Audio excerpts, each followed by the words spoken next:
What is going on YouTube? It's your boy Matt the Scat. I mean, hold on. Hey! And today we're gonna be talking about Bucks versus Celtics. Now, if you're new to the channel, please like, comment, and subscribe. We post anything basketball and football related, whether it's 2K, Madden, basketball discussions. I made a top 10 list.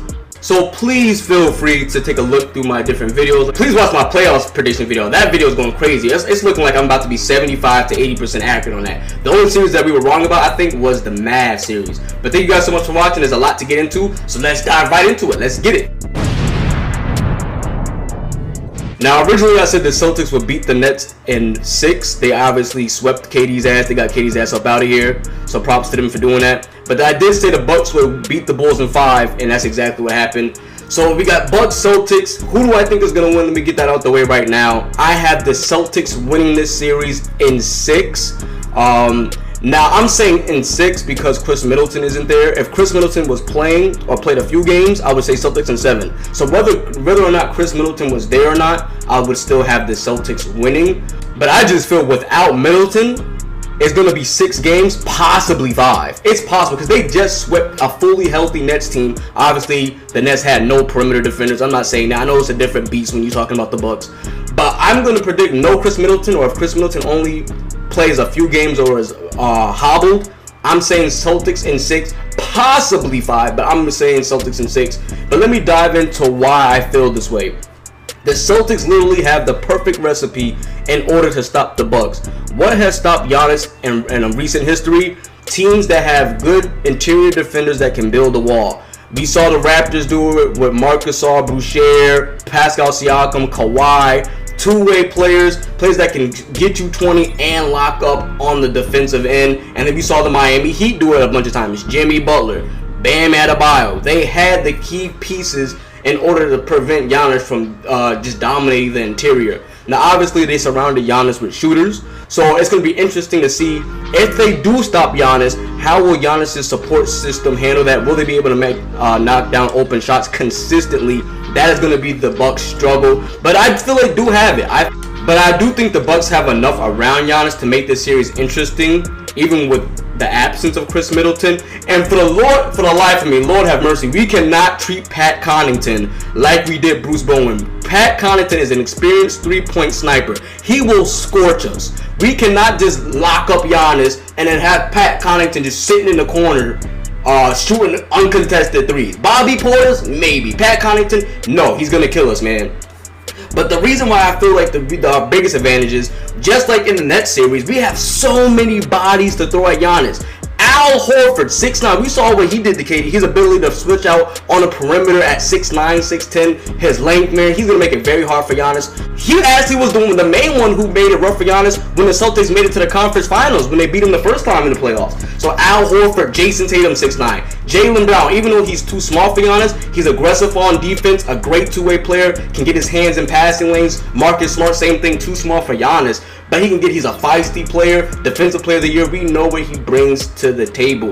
Robin Williams just came back, the Time Lord. The thing is, we have literally, again, 5 or 6 players, just like in the Nets series, who can handle Giannis. This is why I think Chris Middleton's absence is such a huge deal. That's why I'm saying they potentially can get beat in 5. I'm not going to say sweep. I'm not going to disrespect the recent champion in Giannis. They're not getting swept. I doubt they'll lose in 5, but I'm saying it's possible. It is definitely possible because if you look at our team, we definitely have the players in place to stop exactly what the Bucks want to do.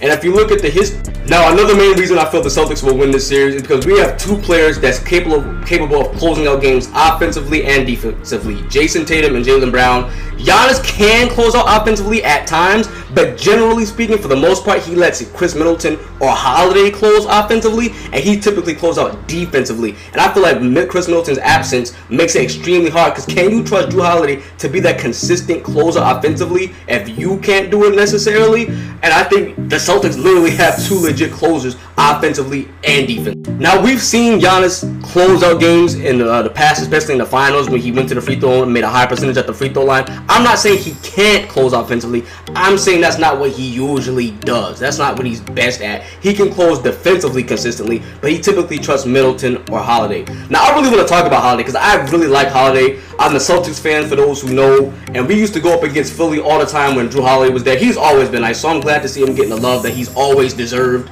I always felt like he should have made more All-Star teams, and he's starting to get recognized for that. But Jrue Holiday, as good as he is and has been in the last recent years, I look at him more as a very, very, very good number 3 and just a solid number 2. I don't know if he can be a consistent number 2 option. In fact, I don't think he can, because his offense, his defense is always there. He's always going to give you first team, second team, all defense. I'm not going to knock that. His offense is what worries me. One game he'll have 9 points on like 30% shooting from 3, and then the next game he'll have like 25 points and 9 assists. So I don't know if he can be that consistent closer offensively and that second option consistently that he's going to have to be, since Chris Middleton is no longer going to be there for who knows how long. So I think that is going to be a struggle for them. I think that plays well into the Celtics' hands. And now that Middleton is out, Jrue Holiday has to guard Tatum. So who's guarding Brown now? So I don't know how this is going to work. I'm very interested to see how this plays out. Like I said, I don't think Jason Tatum is better than Giannis. I just think he can close better offensively and defensively. Now the Celtics are going to have a tougher time scoring. This is, like I said, this is not the Nets. I'm aware, even without Chris Middleton, they still have some really good defenders. Like I said, Giannis, obviously. Bobby Portis is a good shot blocker. Brook Lopez has been a blessing for the Bucks, man. His ability to stretch the floor and be a rim protector, even his defense has improved over the last 4 or 5 seasons, man. He used to be such a weakness on the defensive end. He would always be the one to single out in the pick and roll. They would just force Brook Lopez to switch on to the guard, and he would just get cooked. But his pick and roll defense has actually improved a lot. But what do the Celtics need to do in order to beat this Bucks team? And I'm going to talk about what the Bucks need to do to beat the Celtics team for the last 2 minutes. For the Bucks, what I would do is I would not let Jason Tatum beat me. I would not. I would double him, trap him, make him kick out and be a playmaker rather than a scorer. Make Jaylen Brown and Marcus Smart put the ball on the floor. Not that they can't, because I think Marcus Smart has improved his playmaking ability. He's doing a great job as the actual point guard for this team. Now that Dennis Schroeder isn't there, I don't know why they picked him up. And you guys already know how I feel about Kemba. So I like Marcus Smart. But I would make Marcus Smart put the ball on the floor, make him be the initiator of the offense, trap Jason Tatum, throw a lot of double teams, mix up the coverages, because they're still a relatively young team, so they may not know how to adjust to different looks as well as more experienced teams in the league or more experienced superstars. So I would throw a lot of different looks at him. I would double Tatum, make him be a playmaker rather than a scorer. And for the Celtics, I would just say, don't let Giannis get in the paint. Don't foul. Do not let your star players get fouled, because you're gonna need Tatum and Brown. Do not let your star players get fouled out. Don't let Giannis get easy layups or dunks. Foul him if you have to, hard fouls. And please cover the shooters. I know it's gonna be hard to stop Giannis and get on shooters. It almost sounds impossible, but I promise you, especially that Chris Middleton out, it's gonna be a little easier. So like I said, I had the Celtics winning this in 6. If Middleton was there, I would say Celtics in 7, possibly Bucks in 7. But thank you guys so much for watching. I'll catch you in my next video, and I'm out. Peace. Hey.